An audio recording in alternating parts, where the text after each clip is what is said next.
guess you guys are wondering why I have a box of Wheaties with me. Wheaties is my favorite cereal, my all-time favorite cereal, and I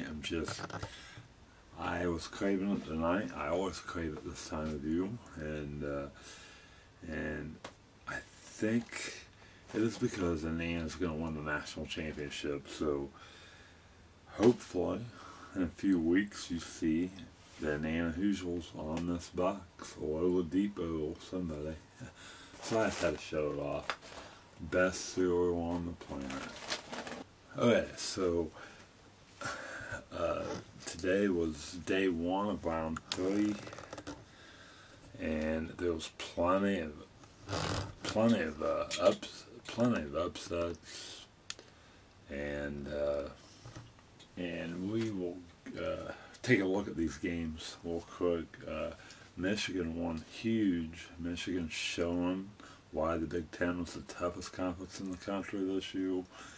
Beat VCU, who was a 5 seed, 78-53. Just absolutely blew them away. I watched the game. Michigan State beat Memphis 70-48. Louisville beat Colorado State 82-56 in a game that it was just pure domination, and we will get back to that game in a minute. Then you have Arizona just blowing out Harvard 74-51. And then you have St. Louis getting slammed by Oregon 74-57. And Oregon's a 12 seed. I mean, it's so stupid. I just don't think they should have been a 12 seed. I mean, it was just unbelievable. And Butler lost a heartbreaker to Marquette 74-72. And Syracuse beat California 66-60. The upset of the day, though, was number 9, Wichita State, beating number 1.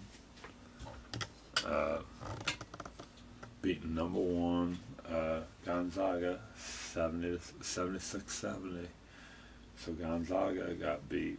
So now what I'm going to do is I'm going to go through and examine the games that stood out the most. And I guess we will start with Gonzaga. Gonzaga just, I think I had them avoided, I'll tell you that right now. But a couple of vlogs ago I said they shouldn't be a number 1 seed. I don't feel like they should have been, and in my final poll, they dropped to number 3. I did put them at number 1, but I didn't want to put them at number 1 like the next to last poll. But teams like that, they're really tough to gauge. I mean, Butler, a couple years ago, nobody thought they were like a top 3, top 5 team, and guess what? They made it the national championship, not just once, but twice. So, and nobody really guessed that. I mean, it's very tough to get a gauge or get a understanding of how good of a team is if they don't play tough. If they don't play tough competition, and I mean, if they have a weak schedule, it's tough. If they're on a weak conference, it's tough, and that's been the issue with Gonzaga and Butler all year long. I thought both of them, but I mean, watching them, I mean, they're both well coached, and they have good teams. The thing is, you just don't know how good. And Gonzaga, only 2 losses all year heading into the tournament. I mean, wow. 32-2 heading into the 9th game. And they lost. I mean, wow. So that was... And Wichita State is well coached by... I can't think of his name, but awesome coach. Now the Butler game, Brad Stevens. I think Brad Stevens blows away Mark Few in coaching. I mean, Brad Stevens is just complete genius. I don't think anybody in the country beats him except Coach K. And Patino has to be right up there. But they lost to a Marquette team. Now, the last minute Butler did what I always say you shouldn't. They took stupid three-pointers, and that will get you every time. America, listen to me, all you coaches, all the Division I schools out there, mark it down. Stupid threes will get you beat in the NCAA tournament. And what happened to Butler tonight? I mean, there was a really bad shot with like 4 seconds left, a stupid three, just awful. And then Butler just would not go away though, and then they inbounded the ball, and they only had a little bit of time, but I think they should have went inside high percentage shot and tied it, and that would be number one probably. But they were in a situation, I can't really slam Butler that much, because they was in a situation where they didn't really have time to try to work the ball inside, and it would have been very difficult passing it in on the inside unless there was a couple good screens set, or Brad Stevens had a good play, but it just wasn't going to happen. So you know, Butler inbounded it, and they were going to take a three, and or try to get it inside, and they just couldn't. You could tell. And then the shooter was like, "Wow, I'm taking too much time," and kind of lost his footing. The footwork was pretty bad, and had no choice but to take a three. But I mean, I don't know. I think they had 3 timeouts left. Or, I don't know. I don't know how many timeouts they had left, but I would have called another timeout and tried to set something better up before they inbounded it. I don't know, but I know Brad Stevens good enough. I bet they didn't have any more timeouts left. But yeah, that was crazy. And Butler led at halftime, but Marquette, they made adjustments during halftime, and evidently it worked out pretty good. I think Butler just didn't seem like they could get the ball inside and drive to the basket. So I don't know. Marquette really did a good job sealing off them lanes defensively, it looked like to me. But you can always get good ball movement and create mismatches and create them lanes and drive to the basket. Okay, now we'll talk about Louisville. Louisville, as you all know, finished number 1 in my final poll. I mean, they jumped way up, and I picked them to win the national championship this year.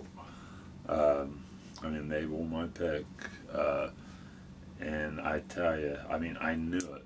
I knew the potential was there all season long for Louisville, still dominating and playing really good, and I knew the closer we got to the end of the season, the more likely that would happen, and it was just like somebody slammed a brick on my head during the Big East tournament when Louisville pretty much dominated and won it, and it just seemed like everything clicked for Louisville from that point on. They have just been absolutely dominating, the best team in the country right now. There's just no ifs, ands, buts about it.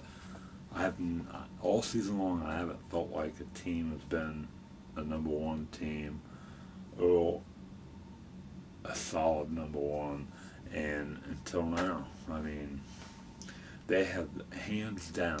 Nobody's played at this high level all season long. Right now, you're seeing the best basketball you've seen all year from a team, and it's patina ball, classic patina ball. You've seen it today against Colorado State.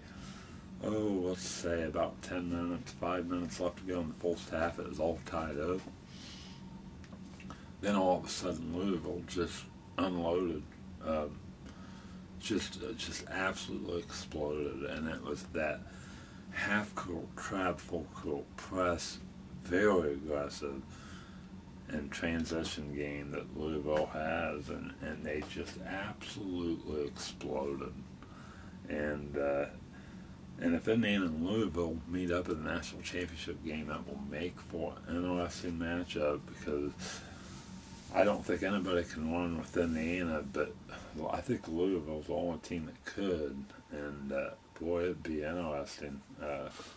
And they absolutely dominated today, and so Louisville advances to the Sweet 16, which is no surprise to me, and I just have a feeling that they're just gonna roll on. I will be in shock if they don't make it to the Final Four. I mean, absolute shock. And then, both Big Ten teams, Michigan State, dominated today. Big Ten showing how strong they are. The Big Ten continues to dominate, only losing one even now, heading into tomorrow. So I think they're like 9-1 now in the NCAA tournament. Big Ten's dominating. I'm pretty happy and proud about that, and hopefully Minnesota and IU can win tomorrow, and I think Ohio State plays tomorrow. That brings us to the Indiana Temple game. Honestly, I don't really know too much about Temple. I wish I knew more than I do. IU has to do what I said in a couple of vlogs ago, the 12 keys to success. To Indiana's success in the tournament. That's like 2 vlogs ago, and that's what they have to do. I wish I knew more about Temple, and I could maybe get into more of the specifics, but Indiana makes it the Sweet 16. I'll definitely break down every game from here on out, but I think that's it. Here in about 3 hours we're supposed to start getting snow. Today was so nice here, but we were supposed to get snow starting at 6 a.m. and it's pretty late right now, and we're very close to starting to get it, and we're supposed to get 7 inches. Unbelievable.